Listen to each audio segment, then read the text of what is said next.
आपने फ्रीडम की बात की, सरेंडर की बात की। मैं ये पूछना चाह रही थी कि किस चीज़ से आज़ादी, अगर किसी को महसूस ही ना हो, मतलब कैसे आप पता लगाएं कि इस वक्त हमें सेल्फ रियलाइजेशन होना बहुत ज़रूरी है, कनेक्ट करना खुद से, अपनी चेतना जगाना बहुत ज़रूरी है। तो ये क्या कुछ सिम्टम्स होते हैं, या जब बहुत परेशानी आती है, अगर कह लीजिए मान लीजिए नौकरी चले गई, तब आप सोचो कि चलो जी स्पिरिचुअल बन जाते हैं, थोड़ा मेडिटेट कर लेते देखिए हैं। जो आध्यात्मिक जिंदगी है इसमें चैलेंजेस बहुत आते हैं, आजमाइश बहुत आती है। तसव्वुफ में ये कहा गया है कि अगर आपको इस रास्ते पे चलना है तो अगर if you are a mountain, अगर एक पहाड़ है तो इतनी आजमाइशें होती हैं, इतनी क्रशिंग होती है कि you will become a Jarra, minute particle of dust, even the crushing continues. तो ये राह जो है, ये जो इसमें पूरी तरह से उतरते नहीं है, और राह तरीकत में कोई विंडो शॉपिंग नहीं है। अच्छा। स्पिरिचुअलिटी के अंदर there is no window shopping कि आप बाहर से देखें हाँ भी बड़ा एक्सोटिक लग रहा है, इसमें कव्वाली होती है और स्पिरिचुअल लाइफ है, दरवेश होते हैं, पहाड़ों पे बैठ के रक्स साधना करते कर रहे हैं हैं। और दरवेशी लिबास है और दुनिया से दूर अपनी मौज में है। ऐसा नहीं है।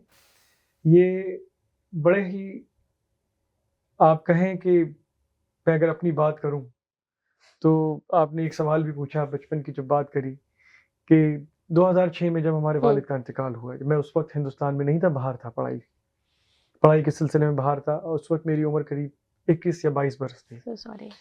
उस वक्त से दरबार की जिम्मेदारियां मिली। मैं हिंदुस्तान में नहीं था, बाहर अपनी पढ़ाई के सिलसिले में था, जब रातों रात ये खबर आई, and I was very close to my father. तो किस तरह मैं यहाँ पहुंचा, I was not been able to be part of the last rite, जो लास्ट राइट थी उसके मैं पहुंच नहीं सका वक्त पे। फरवरी का वक्त था, जो फ्लाइट दिल्ली लैंड होनी थी, फॉग की वजह से वो बॉम्बे चली गई, डाइवर्ट हो गई, तो कुछ घंटे, पूरे 18 घंटे हमने और लूज कर दिए।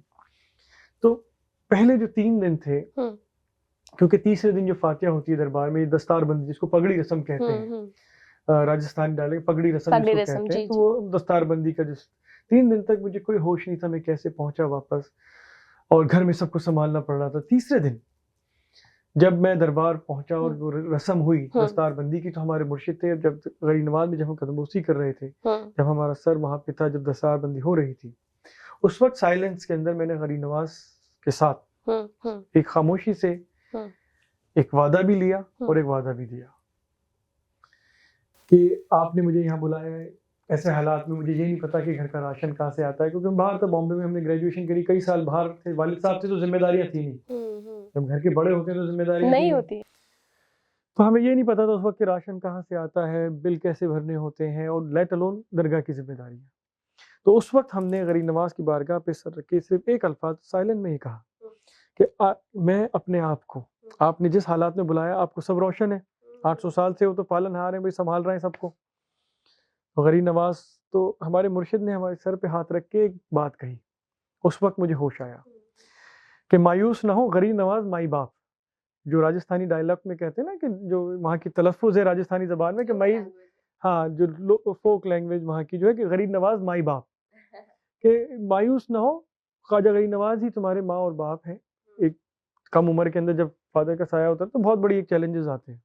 ये जो मैं आजमाइश की बात कर रहा था ना आपसे, कि अगर आपके उसको उसके करीब पहुंचना है तो खुद ब खुद वो आजमाइश देगा, लेकिन जितना आप सहन कर सकते हो उतना कुरान में आया है कि ऊपर वाला आपकी कुव्वत से ज्यादा आपके ऊपर वजन नहीं लेता, जितना आपकी कुव्वत है, हो सकता है आप उसको रियलाइज नहीं करें, कैपेबिलिटी जितनी है उतना 20 साल में आप सोचे कि मेरे पास इतनी बड़ी जिम्मेदारी आ गई, मैं नहीं कर सकता हूँ, but when you are ready then the responsibilities come to you. तो ख्वाजा साहब के आस्थाने पे जब उन्होंने ये कहा, उस वक्त मैंने होश आया मुझे, और उस वक्त मैंने गरीब नवाज से ये कहा कि मैं अपने आप को आपके कदमों में एक कोरे कागज की तरह पेश कर रहा हूँ। आज से जो आप इस कोरे कागज पे लिखेंगे वही मेरी जिंदगी बनेगा। That I'm submitting myself as a blank paper at your feet, O Gharib Nawaz. Whatever you will write from this day, that will be my life. And that was in 2006 when I was 22. And I presented myself as complete zero, complete like nothing. When you surrender, this is what I wanted to come. This is the power of surrender. That when you surrender yourself to the higher consciousness, higher power, then you will realize that potential of your life that you can't even think of. मतलब आप सोच भी नहीं सकते, वो ऐसे रास्ते खुल जाते हैं जब अपने आप को आप समर्पण कर देते हैं। यही असल आज़ादी है, जो हमें दुनिया की जो सोच है वो हमें पीछे खींचती रहती है कि मैं ये कर लूँ, ये कर लूँ। जहाँ अपने अपने अक्ल को अपनी जिंदगी का मकसद हासिल करने के लिए नहीं लगाया, वहाँ वो रब उस मकसद के तहत आपको उस रास्ते पे डाल देता है जिसकी वजह से आपको दुनिया में भेजा गया है।